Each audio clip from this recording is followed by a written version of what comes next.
안녕하십니까? 오늘은 데살로니가 전서 1장부터 5장, 딱 5장이거든요. 데살로니가 전서. 오늘은 데살로니가 전서를 한 번에 쭉 다 읽겠습니다. 데살로니가라는 도시가 그리스에 있거든요. 지금도 테살로니키라고 있습니다. 자, 이 데살로니가는 사도행전 17장에 나오는데, 우리가 그동안 보았던 로마나 빌립보도 물론 사도행전에 나왔고, 로마, 빌립보, 고린도 교회의 상황도 사도행전의 상황하고 굉장히 맞닿아 있어서 중요하다 말씀드렸었지만, 데살로니가 전서는 아주 직접적으로 사도행전 17장의 상황이 그대로 반영되어 있어요. 그러니까 데살로니가 전서를 읽기 전에 사도행전 17장의 내용이 먼저 머릿속에 있어야 돼요. 이 사도행전 17장의 상황에서 이 사건이 일어났고 그 사건 때문에 그 시점에 쓴 편지가 바로 데살로니가 전서거든요. 자, 바울이 데살로니가라는 도시에 간 게 사도행전 17장에 나옵니다. 바울이 데살로니가에 가기 전에 어디 갔었냐면 이게 마게도니아 지역이거든요. 마게도니아 지역에서 빌립보에 갔다가 빌립보에서 감옥에 갔었죠. 그 저 많은 여종 치료해준 것 때문에. 빌립보에서 나와서 그 다음에 간 곳이 데살로니가예요. 빌립보에는 유대인의 회당이 없었지만 데살로니가엔 유대인의 회당이 있었고요. 그래서 바울이 자기 하던 방식대로 3번 주일마다 안식일에, 주일하고 안식일 다르죠. 토요일이죠. 어쨌든 3주간 안식일마다 성경을 강론을 했더니 사람들이 많이 믿었어요. 경건한 헬라인의 큰 무리와 적지 않은 귀부인이 바울과 실라를 따르는데 유대인들은 싫어하죠. 요거는 사실 바울의 모든 전도 여행에 항상 똑같은 패턴이죠. 바울이 회당에 가서 말씀을 전하면 회당에 있던 유대인들은 별로 안 따르지만 회당에 있던 이방인들, 회당 예배에 일종의 참관인처럼 관심을 가지고 와서 듣지만 그러나 할례라든지 이런 몇 가지 규례들 때문에 막혀가지고 그 벽을 넘어가지 못하던 요 사람들 뭐라고 부른다고 했습니까? 하나님을 경외하는 자들, 이 경건한 헬라인, 하나님을 경외하는 자들, 이 사람들이 바울의 설교를 듣고 바울에게 딱 넘어온단 말이죠. 넘어온다는 표현이 이상하네요. 전도된단 말이죠. 예수 그리스도를 믿기로 해요. 그런데 유대인들이 싫어하죠. 근데 이거는 여태까지 있었던 1, 2차 전도여행 똑같은데, 그런데 이 데살로니가에 있는 유대인들은 조금 더 빡세요. 그러니까 다른 터키에서 있었던 유대인들이 그냥 자기들이 직접 바울을 공격했다면 데살로니가에서는요, 저자의 어떤 불량한 사람들을 데리고 떼를 지어서 성을 소동하게 해요. 이 저자의 어떤 불량한 사람들 떼지어 다니는 걸 우리가 뭐라고 합니까? 조직폭력배라고 부르죠. 그러니까 쉽게 생각해보면 조폭을 고용해가지고 조폭을 동원해서 교회를 이제 핍박하기 시작하는 거죠. 물론 정확한 상황은 교회를 직접적으로 핍박했다기보다는 소동을 일으킨 다음에 이 소동의 책임이 얘네들한테 있다라고 이제 하려고 한 거거든요. 자, 어쨌든 바울을 사람들이 피신시킵니다. 그래서 바울이 밤에 야반도주를 하게 돼요. 베레아로. 이 바울이 사실 원래 이렇게 도망다니는 사람 아니거든요. 루스드라에서는 그냥 돌 맞아 죽으면 죽는 대로 죽었다가 다시 툭툭 털고 일어나가지고 전도하러 가자 이런 사람인데 여기서 형제들이 바울을 도망을 보내는 거죠.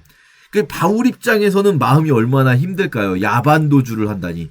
더더군다나 이제 막 믿기 시작한 지 얼마 안 된, 사실 정확히 데살로니가 교회가 얼마나 됐는지는 알 수가 없는데 새 안식일이 지난 후에 교회가 시작됐고 회당을 떠나서 조금 더 머물렀던 것으로 보이면 그러면은 뭐 길어야 몇 달 정도였을 거예요. 아마 한두 달, 뭐 두세 달 요렇게. 데살로니가 교회는 이제 막 시작한 교회예요. 교회를 개척해놓고 이제 막 시작한 지 두세 달 되어서 교회가 막 모이는데 근데 그 와중에 그 교회를 개척했던 바울이 도망 나온 거예요. 야반도주로. 마음이 얼마나 힘들겠어요. 데살로니가 교회의 교인들은 그리고 또 계속해서 그 박해 속에 있었을 거 아니에요. 이 조폭을 동원했잖아요. 조폭들은 한 번 물면 쉽게 놔주지 않잖아요. 이거 뭐 예나 지금이나 저자의 어떤 불량한 이들이 때를 지어 올 때는 일단은 예나 지금이나 크게 다르지 않은 거죠. 그런 이제 막 믿기 시작한 지 몇 달 안 됐는데 막 조폭들이 교회를 공격하는 그런 상황 속에서 바울은 그 교회를 두고 야반 도주를 해서 베레아에 왔다가, 그런데 베레아에까지 데살로니가 사람들이 사람을 보내가지고 소동하게 하니까 바울이 또 도망 나와요. 형제들이 바울을 내보내서 신라와 디모데는 머무르고 바울만 아테네로 갑니다. 아테네에서 바울이 신라와 디모데 빨리 돌아오게 해라. 자 보세요. 신라하고 디모데는 베레아에 남았다가 아마도 데살로니가로 갔고요. 바울은 아테네로 왔어요. 아덴 하면 아테네입니다. 그리고 바울은 아테네에 얼마 안 있다가 바로 고린도로 가거든요. 그 상황에서 바울은 신라와 디모데를 기다리고 있어요. 빨리 자기에게로 속히 오게 하라. 이거 왜 빨리 오라고 할까요? 뭐 신라와 디모데가 막 필요해서 오게 하기보다는 지금 데살로니가의 소식이 궁금한 거죠. 왜 궁금하겠습니까? 데살로니가 교인들이 무너지지는 않을까? 믿음이 낙심되고 떠나가지는 않을까? 왜냐면 이제 막 믿기 시작했는데, 여러분, 선교사님이 교회를 세워서 이제 막 믿기 시작한 교회인데, 근데 막 조폭이 막 교회를 공격하고 목사님, 선교사님은 막 도망가고 막 이런 상황이 벌어진다고 상상해 보세요. 그들이 믿음을 지키고 있을지 아니면 믿음에서 떨어져 나갈지 얼마나 걱정되겠습니까? 그래서 디모데를 빨리 오게 하라 한 거죠. 요 상황, 디모데 빨리 와라 라고 한 그 상황이 바로 데살로니가 전서에 그대로 나와 있어요. 이러므로 우리가 참다 못하여 우리만 아덴에 머물기를 좋게 생각하고 우리 형제 디모데를 보냈다. 그러니까 바울과 몇몇 형제들은 아테네에 머무르면서 디모데는 데살로니가 교회로 보낸 거예요. 그래서 데살로니가 교인들 너희를 굳건하게 하고 너희 믿음에 대해 위로해서 이 환난 중에 흔들리지 않게 합니다. 환난 중에 흔들릴 것 같은 거예요. 그러니까 디모데를 보낸 거죠. 자, 그래 놓고 이제 기다리는 거예요. 우리가 너희와 함께 있을 때 환난을 받을 거라고 미리 말했었잖아. 그러니까 여러분, 데살로니가 전서의 첫 번째 주제는 뭐냐면요, 환난이에요. 환난. 데살로니가 교회가 지금 환난을 당하고 있단 말이에요. 이 환난에 대해서 바울이 설명을 해줘야 돼요. 왜 예수 믿는데 이런 일이 벌어지는가? 왜 예수 믿는데 이렇게 힘든 삶을 살게 되는가? 이걸 설명을 해줘야 되잖아요. 데살로니가 교인들에게 바울이. 그 설명이 뭐냐면, 원래 예수 믿으면 환난을 당하는 게 맞는 거야. 이거예요. 바울의 설명은. 보세요. 우리가 너희와 함께 있을 때 장차 받을 환난을 미리 말하였는데 그게 그렇게 된 거야 지금. 그러니까 지금 너희가 환난을 당하는 건 이상한 일이 아니야. 원래 예수 믿으면 환난 당한다고 내가 가르쳐줬었잖아. 여러분이 예수님을 정말로 믿으면 여러분에게는 어려운 일들이 생길 수 있어요. 예수 믿는 것 때문에 힘든 일이 올 수 있어요 라고 말해줬잖아. 지금 바로 그 상황이 펼쳐진 거야 라고 말하는 거죠. 그런데 사실 바울이 이렇게 말은 하지만 이 상황 속에서 데살로니가 교인들이 믿음을 떠나게 되지 않을까 염려돼요. 그래서 참다 못하여 너희 믿음을 알기 위해서 디모데를 보냈어요. 왜냐? 시험하는 자가 너희를 시험하여서 우리 수고를 헛되게 한다. 이게 무슨 말일까요? 우리 수고를 헛되게 한다? 우리가 데살로니가 교회를 정말 전도해서 세워놓은 그 일들이 헛되어지고 데살로니가 교회가 무너질까? 너희가 다시 예수님을 떠나갈까? 그게 너무 두려운데 그 말을 함부로 하지를 못해요. 너희가 예수를 떠난다 이런 표현도 하지 못해요. 그냥 돌려 말해요. 최대한. 참다 못해서 디모데를 보냈어요. 그런데 지금은 디모데가 돌아온 거예요. 그러니까 데살로니가 전서를 쓰는 시점은 바울이 아테네에 있을 때 디모데 빨리 돌아오게 하라라고 얘기했잖아요. 그리고 바울은 아테네를 떠나 고린도로 갔습니다. 고린도로 디모데가 왔어요. 자, 이 디모데가 어떤 소식을 가지고 왔을까요? 디모데가 데살로니가 교회가 바울 선생님 데살로니가 교회 망했어요. 다들 낙심해가지고 예수를 떠나가고 이게 뭐냐 우리 예수 믿었는데 왜 이런 일 당해야 되냐 이러면서 떠나갔어요 라는 소식을 전할 수도 있었겠지만 그렇지 않고 디모데가 너희에게로부터 와서 여러분 제가 지금까지 얘기한 게 아니란 얘기예요. 그게 아니고 어떤 소식을 전했는가? 너희의 믿음과 사랑의 기쁜 소식을 너희가 믿음을 지키고 있고 너희가 사랑을 가지고 있다는 기쁜 소식을 우리에게 전하고 너희가 항상 우리를 잘 생각하여 우리가 너희를 간절히 보고자 함같이 너희도 우리를 간절히 보고자 한다라고 바울에게 이야기를 해준 거예요.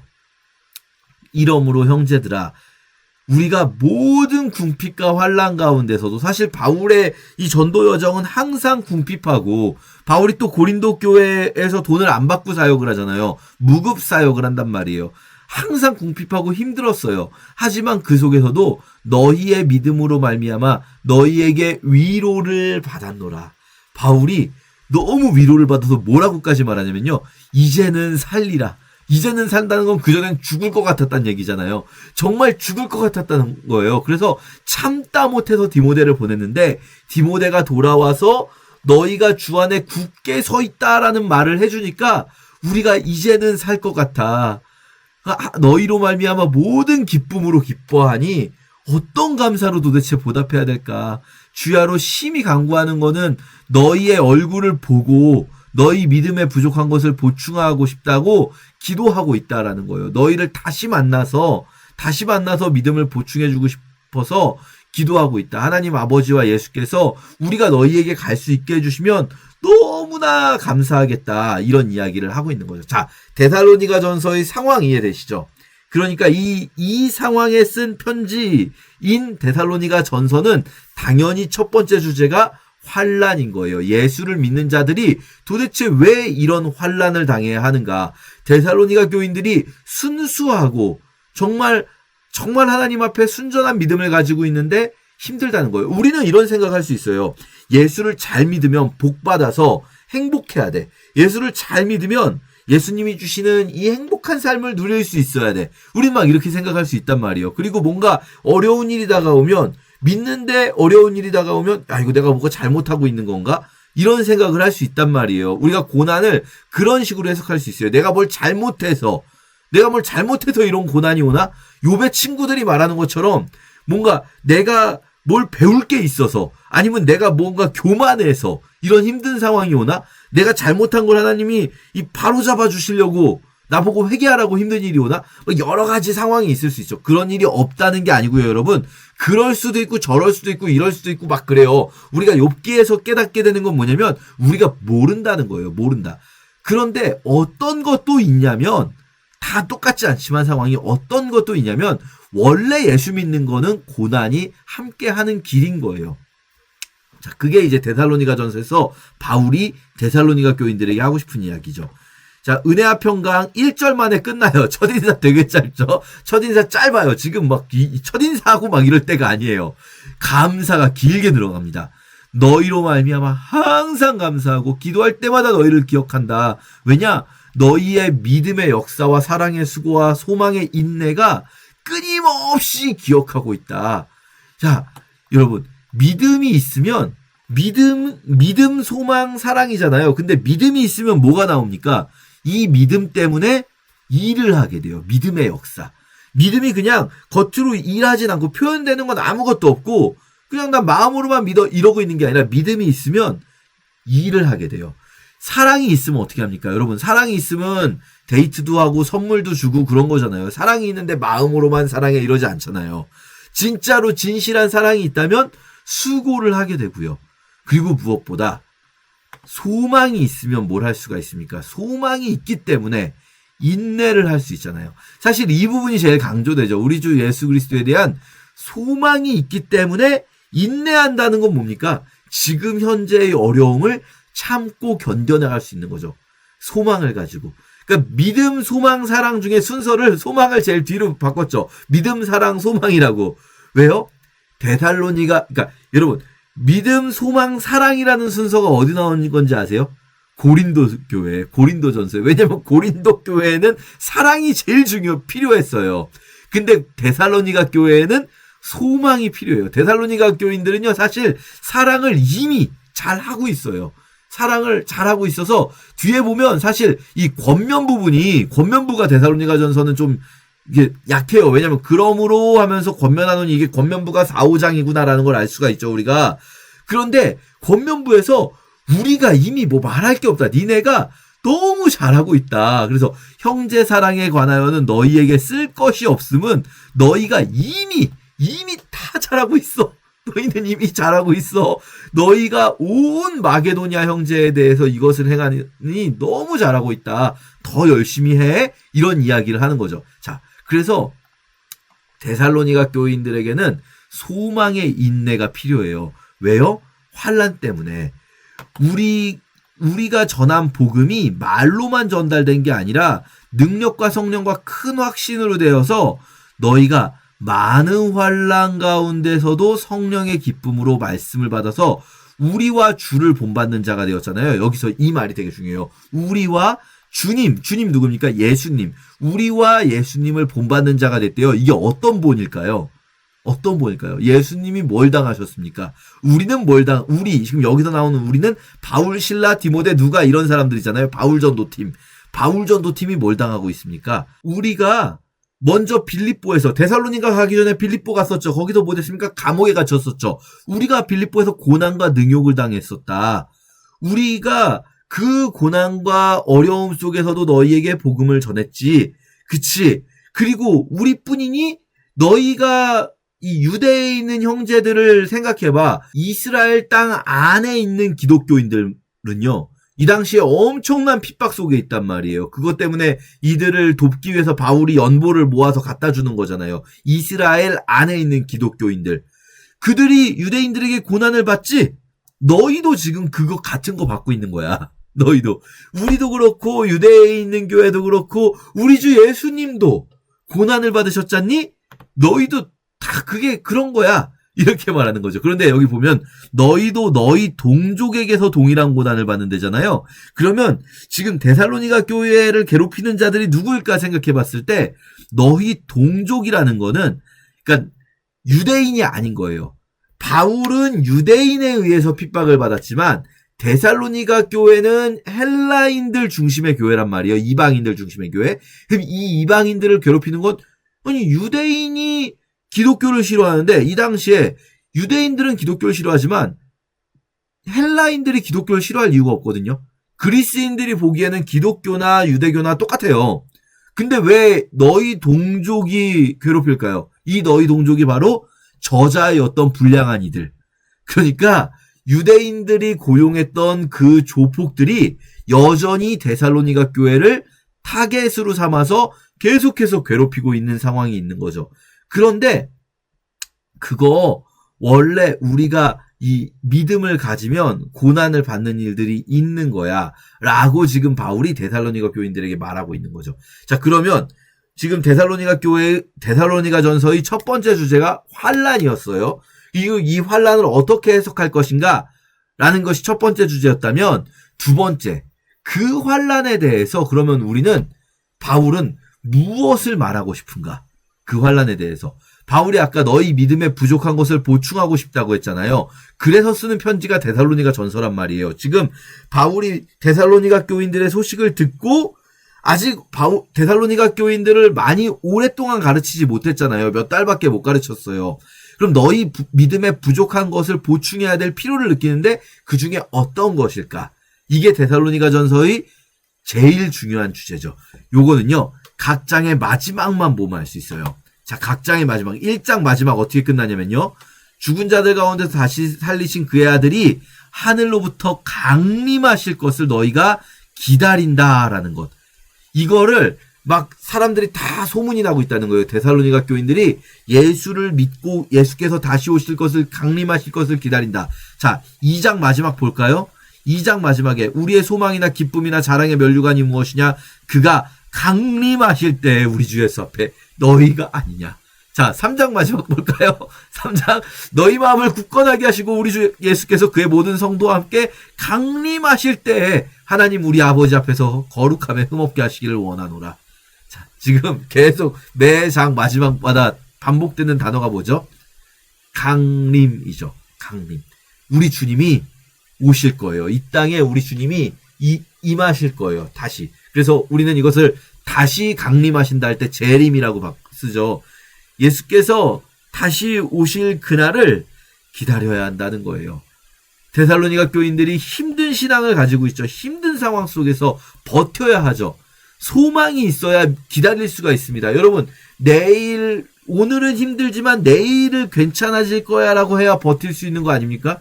그러면 우리 그리스도인들이 가지고 있는 소망이 무엇입니까? 우리 주님 다시 오실 거야.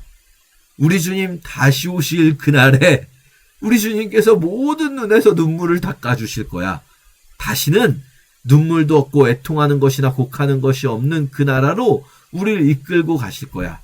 이게 데살로니가 교회에 바울이 하고 싶은 이야기예요. 그 4장에서는요, 더 구체적으로, 이제 권면부에서 뭐 기본적인 권면들 나와요. 음란벌이라는 것. 왜냐면은 이 데살로니가를 비롯한 그리스 지방이 너무나 음란한 문화가 있단 말이에요. 우리 고린도전서에서 얘기했었죠. 너무나 음란한 성적으로 타락한 문화가 있는데 그곳에서 너희는 그렇게 살지 말고 너희는 거룩하게 살아야 한다.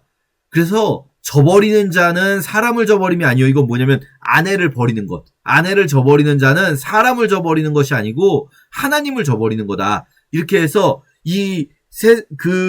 데살로니가를 비롯한 그리스 지역의 이 성적인 타락한 문화에 물들지 말 것을 이야기함과 동시에 형제사랑에 관해서 이거는 내가 쓸 말이 없는데 더 열심히 해라 라고 말을 하고 또 조용히 자기 일을 하고 스스로 일하기를 힘써라. 그러니까 그냥 예수를 잘 믿는다는 게 놀고 먹으면서 교회만 있는 게 아니고 예수 잘 믿으니까 세상 일들이야 뭐 신경 안 쓰고 그냥 우리는 교회 일만 할 거야 이게 아니고 예수를 믿는 사람들이 자기가 직접 일하는 것을 힘써야 된다. 외인에 대해서 그러니까 예수 안 믿는 사람들이 보기에 저 사람들 열심히 자기 삶을 사는 사람들이야 라고 단정히 행할 수 있어야 하고 또 궁핍함이 없게 하기 위해서 열심히 일해라. 이 부분은 데살로니가 후서를 할 때 더 중요하게 보게 될 거예요. 자, 그러면서 사실 이 권면부에 지금까지는 조금 일반적인 권면이었다면 중요한 건 이 부분이에요.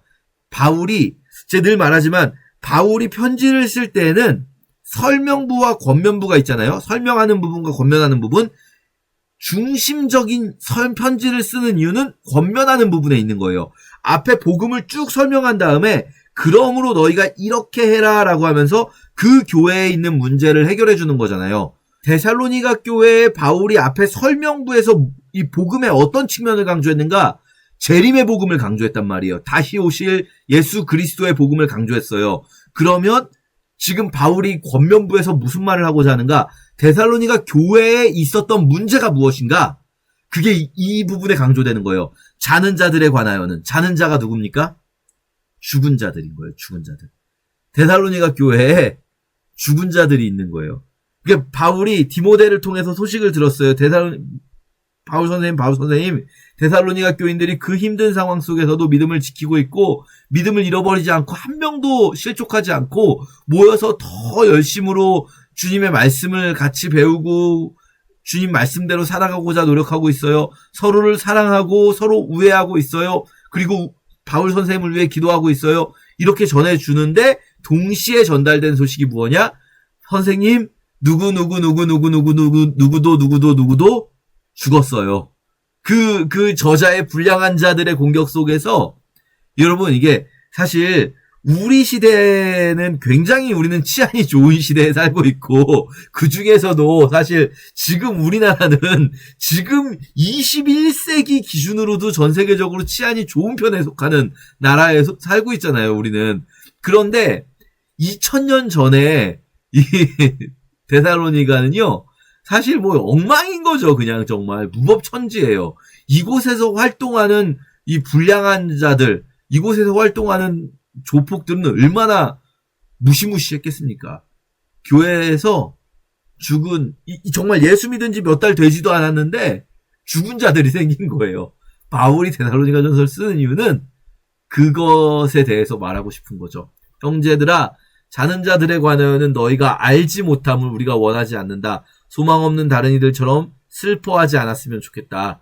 우리가 예수께서 죽으셨다가 다시 살아나셨음을 믿는다면 예수 안에서 자는 자들도 하나님이 그와 함께 데리고 오실 거다. 예수 안에서 자는 자들이라고 표현했잖아요.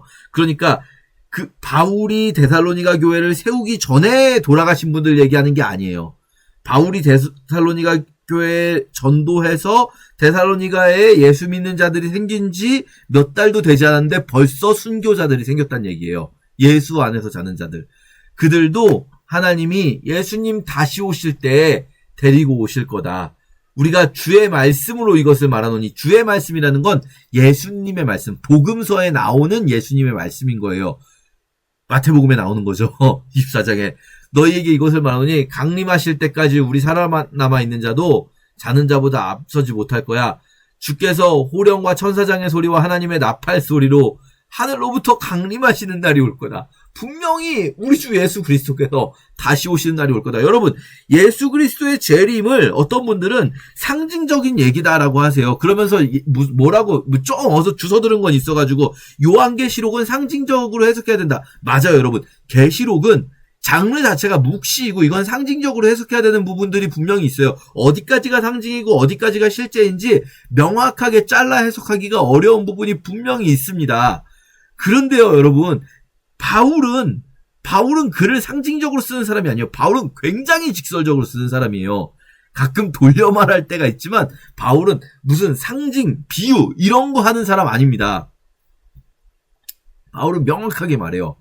주님이 분명히 하늘로부터 강림하시는 날이 올 거예요. 그때 그리스도 안에서 죽은 자들이 먼저 일어날 거고요. 살아남은 자들도 그들과 함께 구름 속으로 끌어올려가서 공중에서 주님을 다시 만나고 우리가 영원히, 우리가 항상 주님과 함께 있는 날이 반드시 올 거예요. 이 믿음이 있어야 그날에 대한 소망을 가지고 지금 현재의 고난을 이기는 것 아니겠습니까? 그러므로 이러한 말로 서로 위로하라. 바울이 하고 싶은 명령은 이거예요. 그러니까 이 명령문으로 되어 있는 권면부잖아요. 바울이 이 말을 하고 싶었던 거예요. 우리 주님 반드시 다시 오실 때 그날에 돌아가신 분들 다시 만나게 될 거예요, 여러분. 그러니까 서로 이런 말로 위로하세요. 슬프지 않을 수는 없어요. 슬프지 않으면 여러분 위로하라고 하지 않죠. 슬퍼하지도 말라고 하죠. 슬퍼하니까 위로가 필요한 건 아니겠습니까? 슬플 수밖에 없어요. 왜냐면은 아무리 우리가 다시 만나게 되더라도 그날까지 너무 멀잖아요. 여러분, 하다못해 가족이 어디 미국으로 이민만 간다고 해도 다시 못 만나겠습니까? 다시 만날 수 있죠? 그래도 슬픈 거 아니겠습니까? 항상 같이 있던 이들이 내 곁을 떠나서 이제는 보고 싶을 때마다 보지 못한다는 것.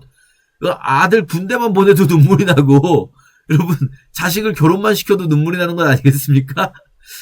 항상 같이 있고 보고 싶을 때 언제나 볼 수 있었던 매일같이 같이 밥을 먹던 분들이 내 곁을 떠나서 이제 적어도 우리 주님 다시 오실 때까지 만나지 못한다는 것 슬프지 않을 수 없지만 그러나 믿지 않는 자들처럼 슬퍼하지는 말아야겠다라는 거예요. 소망 없는 자들처럼 그 소망 없는 이들과 같이 슬퍼하지는 말아야겠다.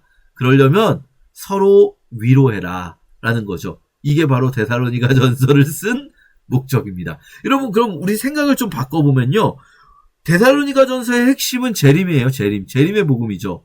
그런데 우리는 재림의 이야기를 많이 안 해요. 교회에서. 우리 주님 다시 오시는 이야기를 많이 안 합니다. 제가 사실 몇 번 이걸 가지고 설교를 의도적으로 했었어요. 왜냐하면은 재림에 대한 소망이 필요가 없이 신앙생활을 할 수 있다는 얘기는 바꿔 말하면 우리는 고난이 별로 없다는 거예요. 힘들 때 재림에 대한 말씀을 주십니다. 여러분 신약 성경에서 가장 재림에 대해서 강조하는 편지들이 무엇이겠습니까? 마태복음 24장 같은 마태복음, 데살로니가 전서, 요한계시록. 공통점이 뭘까요? 핍박 속에 있던 교회. 마태복음은 유대인들에게, 데살로니가 전서는 이 데살로니가의 불량한 자들에게, 요한계시록은 로마 제국으로부터 핍박받는 교회에게는 예수 그리스도의 재림만이 가장 큰 힘이에요. 이 핍박을 이겨낼 수 있는. 이 2000년간, 지난 2000년간 교회는 힘들 때마다, 핍박 속에 있을 때마다 우리 주님 다시 오실 그날을 기다리면서 이겨낼 수가 있었어요.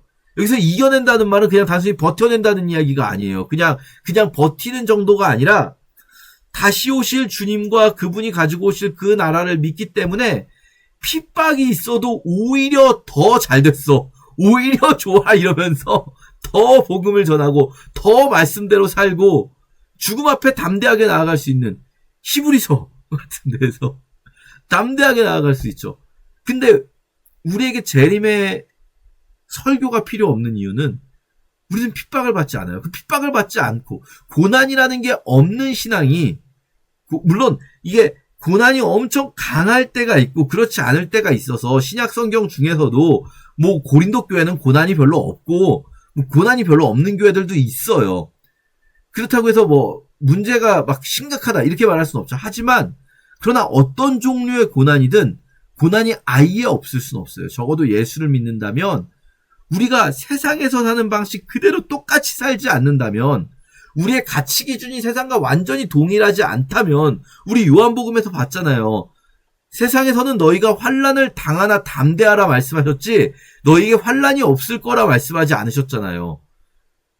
예수를 정말로 믿는다면 세상에서 힘든 일이 오고 우리가 힘든 결정을 하고 선택을 해야 될 때가 오죠. 사람들이 보기에는 다 이렇게 선택해야 된다라고 생각하고 그렇게 해야 내가 몸이 편하고 내가 삶이 편해지는 선택이 있을 때, 예수를 정말로 믿기 때문에 힘든 선택을, 힘든 길로 가는 선택을 담대하게 할 수 있는 것 아닙니까? 그럴 때 우리에게 필요한 게 뭐겠습니까? 재림의 복음이죠. 예수 그리스도 다시 오신다, 그날 믿고 가는 것 아니겠습니까? 지금 우리 눈에 보이는 이 땅이 전부라면, 우리 고린도전서에서도 정말로 고난이 없었던, 왜냐하면 고린도 교회는 사실은 굉장히 세속적인 교회였고 그래서 혼나잖아요. 그런 고린도 교회에서 바울이 말하잖아요. 고린도전서에서도 만약에 눈에 보이는 세상이 전부고 다시 오실 예수 그리스도 없으시다면 우리야말로 제일 비참한 자들 아니겠냐. 근데 그렇지 않다는 거죠. 우리는 하나도 비참한 자들이 아니에요. 우리는 세상에서 정말 무시당하고 살아도, 힘든 길을 선택해도, 사람들이 보기에 막 좋아 보이는 그런 것들 하나 없어도 우리는 너무나 모든 것이 완벽히 충만한 자들 아니겠습니까? 왜냐하면 다시 오실 예수 그리스도에 대한 소망이 있기 때문에. 이게 데살로니가전서 말씀인 거죠. 그런데 때와 시기에 관하여, 그럼 언제 옵니까? 언제 오십니까? 주의 날이 밤에 도둑과 같이 이를 줄 너희 자신이 이미 알고 있어요. 얘기해줬다는 거예요. 편안하다, 안전하다 할 때 그때 갑자기 도둑과 같이, 2번이나 반복되죠. 도둑과 같이. 너희에게는 도둑처럼 오지 못할 거다. 왜냐하면 너희는 깨어서 항상 기다리고 있으니까.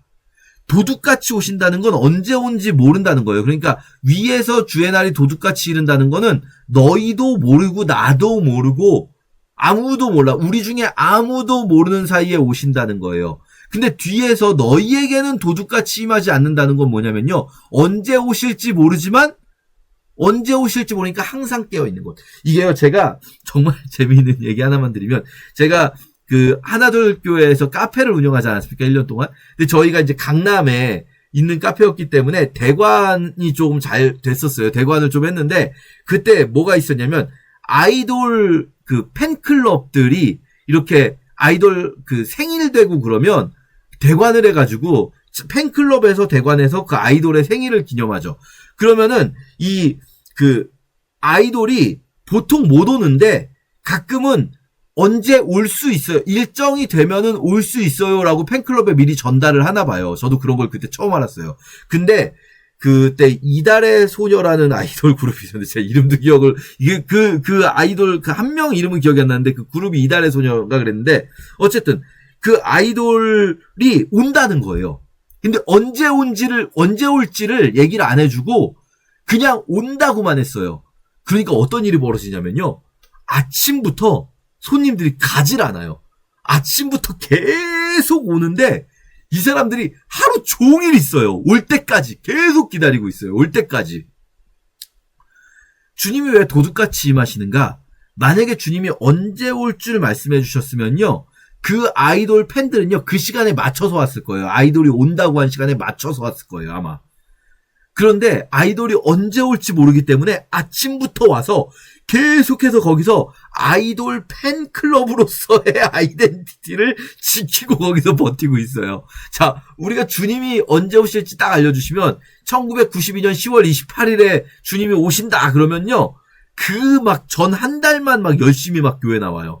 막 한 달 동안 막 헌금 막 어마어마하게 하고 막 갑자기 안 하던 짓을 하고 막 기도를 막 갑자기 많이 하고, 갑자기 자기가 생각하기에 뭔가 주님의 뜻일 것 같은 그 일을 막 갑자기 그때 몰아서요. 벼락치기 하는 거죠. 그러니까 수능 시험 보면 수능 시험 벼락치기 좀 센가요? 어쨌든 근데 이건 벼락치기를 할 수가 없어요. 언제 오실지 모르니까. 유일한 방법은 뭡니까? 언제라도 깨어 있어야 돼요. 언제라도. 그냥 항상 준비돼 있어야 돼요. 아이돌이 언제 와도 이 아이돌을 맞이할 준비가 돼 있는 사람들처럼 신랑이 언제 와도 맞이할 준비가 돼 있는 신부가 되어 있어야 되는 거죠. 그게 주님이 도둑같이 오시는 이유일 것 같아요. 우리는 깨어서 정신을 차리고 낮에 속했으니까 정신을 차리고 계속 정신 차리란 말 반복되죠. 정신을 차리고 있어야 돼요. 우리는 그렇게 이 땅에서 살아가야 됩니다. 어떻게 삽니까? 서로 덕을 세우고 서로를 위해서 함께하고 그리고 사랑하면서 게으르지 말고 그리고 항상 기뻐하라, 쉬지 말고 기도하라, 범사에 감사하라. 이 항상 기뻐하라는 게 강조되는 이유는 기뻐하기 힘든 환경에 있잖아요. 감사하기 힘든 환경에 있잖아요. 그러나 항상 기뻐하라는 거죠. 성령을 소멸치 말고 너희 안에 계신 성령께서 이끄시는 삶을 살고 예언을, 말씀 듣는 것을 멸시하지 말고 범사에 좋은 것을 취하고 악은 모양이라도 버려라. 마지막으로 이제 뒤에 끝인사입니다. 끝인사하기 전 마지막으로 평강의 하나님이 친히 너희를 온전히 거룩하게 하시고 너희의 온 영과 혼과 몸이 우리 주 예수 그리스도께서 강림하실 때 흠없게 보존되기를 원하노라. 이렇게 매 장에 이 5장 매 장의 마지막마다 강림이 있다라는 거 기억하시면서 데살로니가전서 읽으시면 좋겠어요. 제1장 바울과 실와노와 디모데는 하나님 아버지와 주 예수 그리스도 안에 있는 데살로니가인의 교회에 편지하노니 은혜와 평강이 너희에게 있을지어다. 우리가 너희 모두로 말미암아 항상 하나님께 감사하며 기도할 때 너희를 기억함은 너희의 믿음의 역사와 사랑의 수고와 우리 주 예수 그리스도에 대한 소망의 인내를 우리 하나님 아버지 앞에서 끊임없이 기억함이니 하나님의 사랑하심을 받은 형제들아 너희를 택하심을 아노라. 이는 우리 복음이 너희에게 말로만 이른 것이 아니라 또한 능력과 성령과 큰 확신으로 된 것임이라. 우리가 너희 가운데서 너희를 위하여 어떤 사람이 된 것은 너희가 아는 바와 같으니라. 또 너희는 많은 환난 가운데서 성령의 기쁨으로 말씀을 받아 우리와 주를 본받은 자가 되었으니 그러므로 너희가 마게도냐와 아가야에 있는 모든 믿는 자의 본이 되었느니라. 주의 말씀이 너희에게로부터 마게도냐와 아가야에만 들릴 뿐 아니라 하나님을 향하는 너희 믿음의 소문이 각처에 퍼졌으므로 우리는 아무 말도 할 것이 없노라. 그들이 우리에 대하여 스스로 말하기를 우리가 어떻게 너희 가운데 들어갔는지와 너희가 어떻게 우상을 버리고 하나님께로 돌아와서 살아계시고 참되신 하나님을 섬기는지와 또 죽은 자들 가운데서 다시 살리신 그의 아들이 하늘로부터 강림하실 것을 너희가 어떻게 기다리는지를 말하니 이는 장래의 노하심에서 우리를 건지시는 예수시니라. 제2장 형제들아 우리가 너희 가운데 들어간 것이 헛되지 않은 줄을 너희가 친히 아나니 너희가 아는 바와 같이 우리가 먼저 빌립보에서 고난과 능욕을 당하였으나 우리 하나님을 힘입어 많은 싸움 중에 하나님의 복음을 너희에게 전하였노라. 우리의 권면은 간사함이나 부정에서 난 것이 아니요 속임수로 하는 것도 아니라 오직 하나님께 옳게 여기심을 입어 복음을 위탁받았으니 우리가 이와 같이 말함은 사람을 기쁘게 하려 함이 아니요 오직 우리 마음을 감찰하시는 하나님을 기쁘시게 하려 함이라. 너희도 알거니와 우리가 아무 때에도 아첨하는 말이나 탐심의 탈을 쓰지 아니한 것을 하나님이 증언하시느니라. 또한 우리는 너희에게서든지 다른 이에게서든지 사람에게서는 영광을 구하지 아니하였노라. 우리는 그리스도의 사도로서 마땅히 권위를 주장할 수 있으나 도리어 너희 가운데서 유순한 자가 되어 요모가 자기 자녀를 기름과 같이 하였으니 우리가 이같이 너희를 사모하여 하나님의 복음뿐 아니라 우리의 목숨까지도 너희에게 주기를 기뻐함은 너희가 우리의 사랑하는 자 됨이라. 형제들아, 우리의 수고와 애쓴 것을 너희가 기억하리니 너희 아무에게도 폐를 끼치지 아니하려고 밤낮으로 일하면서 너희에게 하나님의 복음을 전하였노라. 우리가 너희 믿는 자들을 향하여 어떻게 거룩하고 옳고 흠없이 행하였는지에 대하여 너희가 증인이요 하나님도 그러하시도다. 너희도 아는 바와 같이 우리가 너희 각 사람에게 아버지가 자기 자녀에게 하듯 권면하고 위로하고 경계하노니 이는 너희를 부르사 자기 나라와 영광에 이르게 하시는 하나님께 합당히 행하게 하려 함이라. 이러므로 우리가 하나님께 끊임없이 감사함은 너희가 우리에게 들은 바 하나님의 말씀을 받을 때 사람의 말로 받지 아니하고 하나님의 말씀으로 받음이니 진실로 그러하도다. 이 말씀이 또한 너희 믿는 자 가운데에서 역사하느니라. 형제들아, 너희가 그리스도 예수 안에서 유대에 있는 하나님의 교회들을 본받은 자 되었으니 그들이 유대인들에게 고난을 받음과 같이 너희도 너희 동족에게서 동일한 고난을 받았느니라.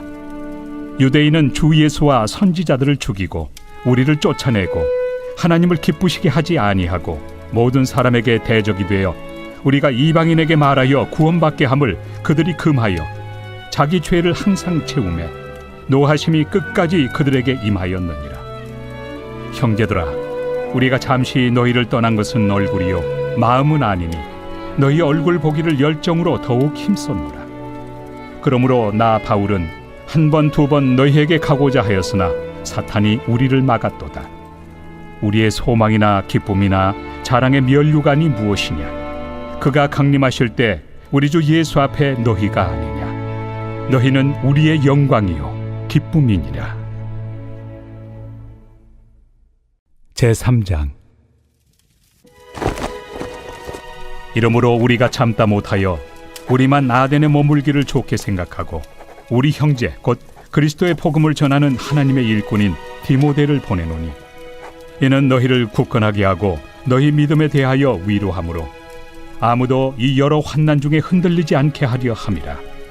우리가 이것을 위하여 세움 받은 줄을 너희가 친히 알리라.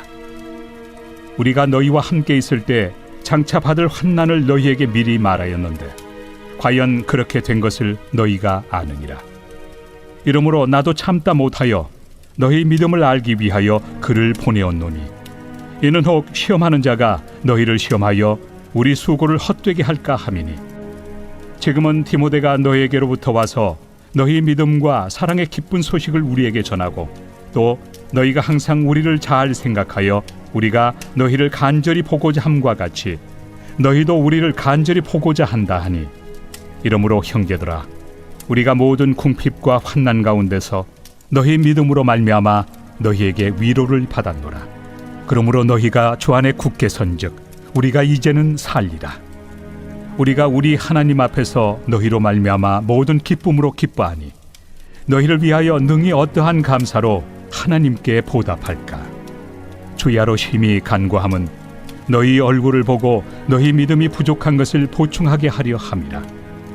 하나님 우리 아버지와 우리 주 예수는 우리 길을 너희에게로 갈 수 있게 하시오며 또 주께서 우리가 너희를 사랑함과 같이 너희도 피차간과 모든 사람에 대한 사랑이 더욱 많아 넘치게 하사 너희 마음을 굳건하게 하시고 우리 주 예수께서 그의 모든 성도와 함께 강림하실 때 하나님 우리 아버지 앞에서 거룩함에 흠이 없게 하시기를 원하노라.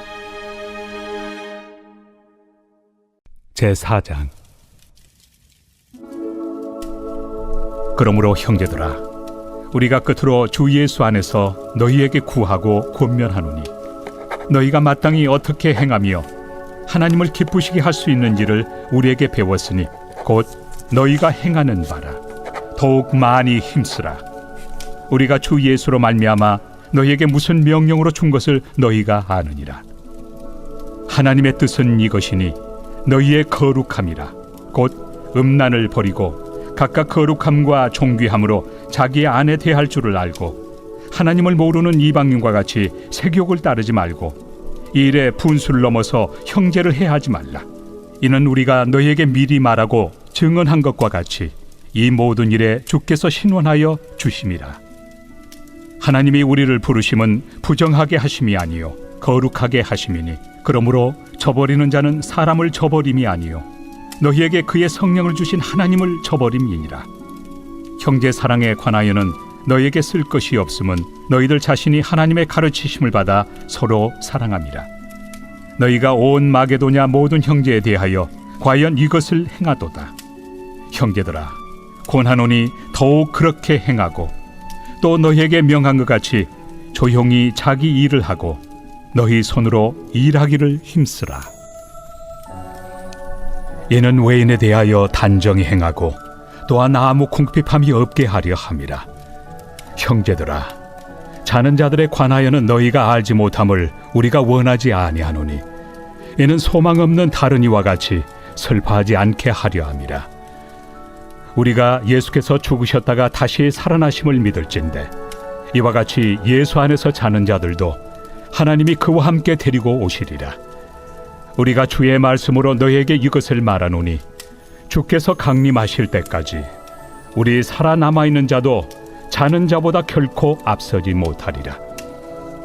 주께서 호령과 천사장의 소리와 하나님의 나팔 소리로 친히 하늘로부터 강림하시리니 그리스도 안에서 죽은 자들이 먼저 일어나고 그 후에 우리 살아남은 자들도 그들과 함께 구름 속으로 끌어올려 공중에서 주를 영접하게 하시리니 그리하여 우리가 항상 주와 함께 있으리라. 그러므로 이러한 말로 서로 위로하라.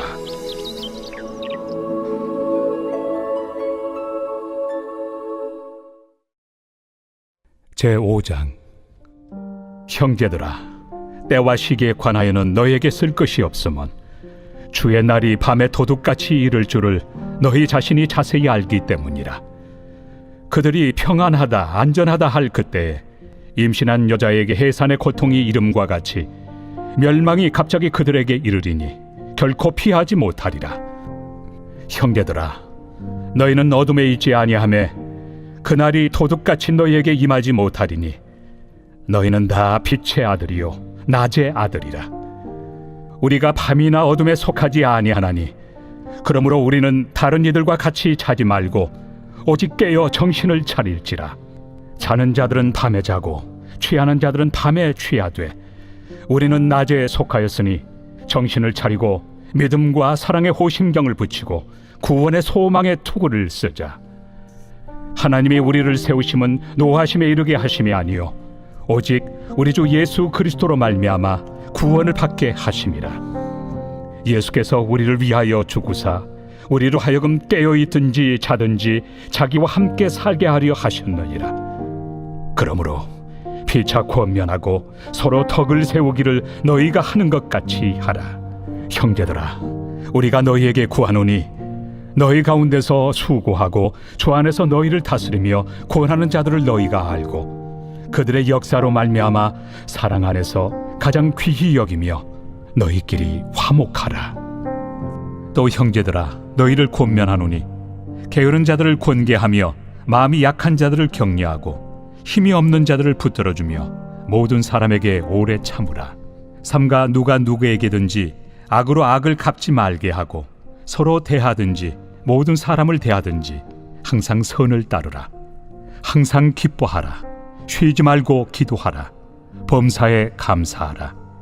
이것이 그리스도 예수 안에서 너희를 향하신 하나님의 뜻이니라. 성령을 소멸하지 말며 예언을 멸시하지 말고 범사에 헤아려 좋은 것을 취하고 악은 어떤 모양이라도 버리라. 평강의 하나님이 친히 너희를 온전히 거룩하게 하시고 또 너희의 온 영과 혼과 몸이 우리 주 예수 그리스도께서 강림하실 때 흠없게 보존되기를 원하노라. 너희를 부르시는 이는 미쁘시니 그가 또한 이루시리라. 형제들아, 우리를 위하여 기도하라. 거룩하게 입맞춤으로 모든 형제에게 문안하라. 내가 주를 힘입어 너희를 명하노니 모든 형제에게 이 편지를 읽어주라. 우리 주 예수 그리스도의 은혜가 너희에게 있을지어다.